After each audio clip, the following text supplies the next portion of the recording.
కాస్తంత లేట్ అయినా ఆ జోదం విషయంలో ఆ డిఎస్పీ జయసూర్య సస్పెన్షన్ వేటు పడ్డం కొంతవరకు పవన్ కళ్యాణ్ గారి సస్పెన్షన్ ఏం వల్లే. కాదు, అది ఉమ్, ట్రాన్స్ఫర్ చేశారు.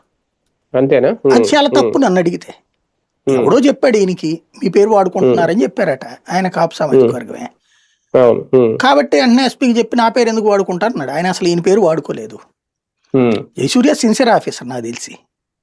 బదిలీ వేటు. రఘురామకృష్ణ జిల్లా అందరూ చెప్పారు కదా, అవును, ఎన్ని రోజులు ఆపి అవును. బదిలీ వేటేసి ఊరుకున్నారు అక్కడ. బదిలీ అంటే వేటు అతని క్యారెక్టర్ అసాసినేషన్ చేశారు. బట్ అది, ప్యాకాడది ఏమైనా చూపించారా? అంటే ఈయన ఏదో నివేదిక అడిగినట్టున్నాడు కదా అప్పుడు. అసలు ఇచ్చారా నివేదిక? జిల్లాలో జోదానికి సంబంధించి ఇచ్చారా నివేదిక?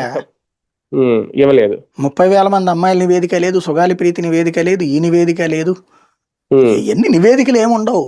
ఆయన అడుగుతారు ఎక్కడ ఎందుకు, వాళ్ళ అన్నయ్యకి ఉద్యోగం గురించి మంత్రి పదవి గురించి ఏడాది అయింది. చంద్రబాబు గారి సంతకంతోనే లెటర్ వచ్చింది, ఏమన్నా అయిందే?